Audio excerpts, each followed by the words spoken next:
Hello students, NCERT maths class 9th में आपका स्वागत है। हम लोग पढ़ रहे हैं अध्याय 1 यानी कि संख्या पद्धति, और उसी में आगे बढ़ते हुए आज हम करेंगे उदाहरण 1।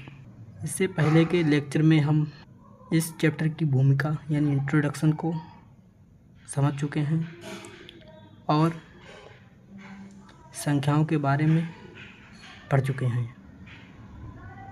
उसी की सहायता से हम उदाहरण नंबर 1 को हल करेंगे।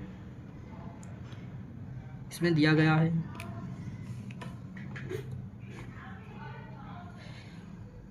नीचे दिए गए कथन सत्य हैं या असत्य बताना है, साथ में कारण के साथ अपने उत्तर दीजिए। इसका कारण भी बताना है। पहला पॉइंट है, प्रत्येक पूर्ण संख्या एक प्राकृत संख्या होती है। तो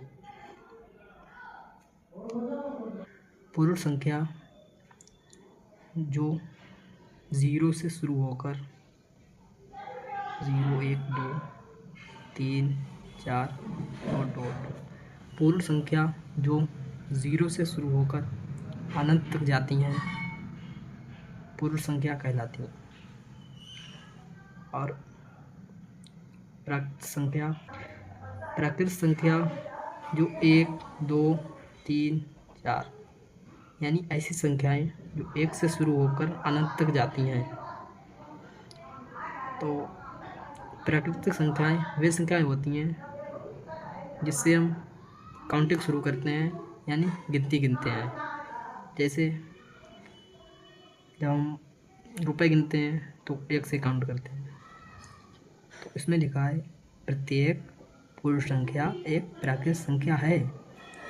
प्रत्येक का मतलब होता है सभी, तो इसका मतलब है सभी पूर्ण संख्याएं यानी पूर्ण संख्याएं एक प्राकृतिक संख्या होती हैं।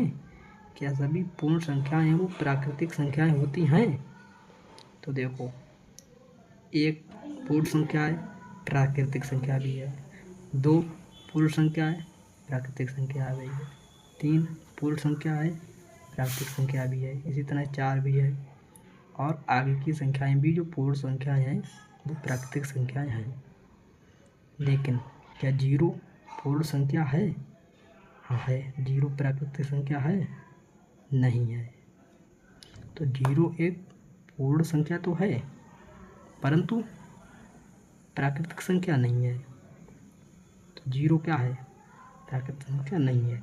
तो सभी पूर्ण संख्याएं क्या प्राकृतिक संख्याएं होती हैं? तो आंसर है नहीं। क्यों नहीं होती? क्योंकि 0 पूर्ण संख्या तो है लेकिन प्राकृतिक संख्या नहीं है, इसीलिए सभी पूर्ण संख्याएं प्राकृत संख्या नहीं होती हैं। तो इसे हम लिख लेते हैं। तो हम इसे इस तरह से लिखेंगे, कथन असत्य है क्योंकि 0 एक पूर्ण संख्या तो है परंतु प्राकृत संख्या नहीं है। तो दूसरा देखते हैं,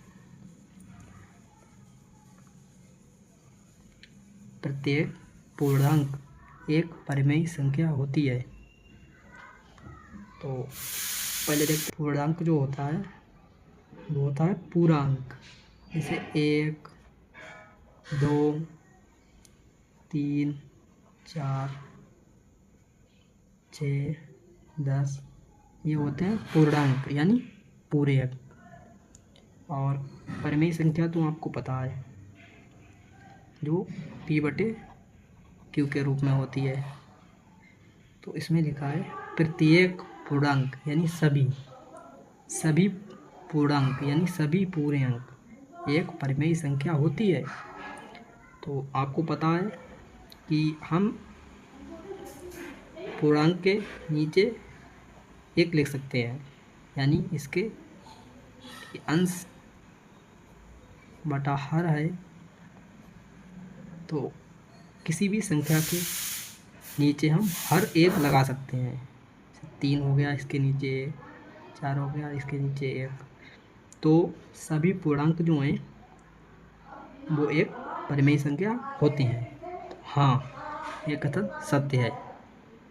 इसका आंसर लिखते हैं। तो ये हमारा दूसरा कथन हो गया। ये सत्य है क्योंकि हम पूर्णांक यानी पूर्णांक के हर में हम एक लिख सकते हैं, जिससे वह परिमेय संख्या कहलाता है। लास्ट वाला कथन देखते हैं। प्रत्येक परिमेय संख्या एक पूर्णांक होती है।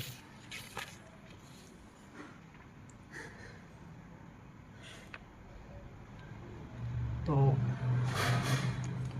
प्रत्येक परिमेय संख्या एक पूर्णांक होती है। तो परिमेय संख्या आपको मालूम है, परिमेय संख्या जिसे हम P/Q के रूप में लिख सकते हैं, यानी अंश बटा हर के रूप में होती हैं, जो बटे में होती हैं, जैसे 2/3, 4/5, 4, 3, 5, 6, क्योंकि इसके बटे में भी हम एक लिख सकते हैं, इसके हर में एक लिख सकते हैं, तो ये भी परिमेय संख्याएं होती हैं।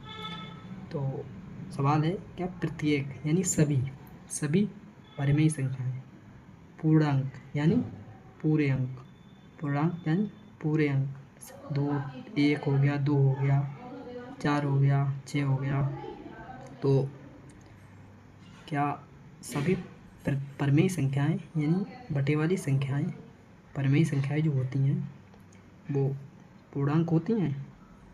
तो ये तो परिमेय संख्या है क्योंकि एक लिख सकते हैं, ये भी परिमेय संख्या है, ये भी है, लेकिन 4/5 एक परिमेय संख्या तो है परंतु पूर्णांक नहीं है, क्योंकि पूर्णांक तो पूरे अंक होते हैं, लेकिन ये तो बटे में है, तो ये परिमेय संख्या तो है लेकिन पूर्णांक नहीं है। तो हम इसका भी आंसर देख लेते हैं। तो दोस्तों हमारा लास्ट ऑप्शन है जो असत्य है, क्योंकि 3/5 जो है वो परिमेय संख्या तो है लेकिन ये पूर्णांक नहीं है, यानी पूर्णांक नहीं है, इसीलिए ये असत्य है। तो इसका स्क्रीनशॉट ले लीजिए और अपनी नोटबुक पर नोट ज़रूर करना है इसको, क्योंकि जब हम नोट करते हैं तो नोट्स हमारे रिवीजन के लिए काम आते हैं। और आप लोग जब भी लेक्चर देखने बैठें तो अपने साथ अपनी बुक और कॉपी ज़रूर रखें, जिससे आप प्रैक्टिस कर सकें, और प्रैक्टिस करते रहना है, नोट्स भी प्रॉपर लिखना है। तो आज के लिए इतना ही, और अगले लेक्चर में हम उदाहरण नंबर 2 को आसान भाषा में समझेंगे और आगे बढ़ते हुए चलेंगे।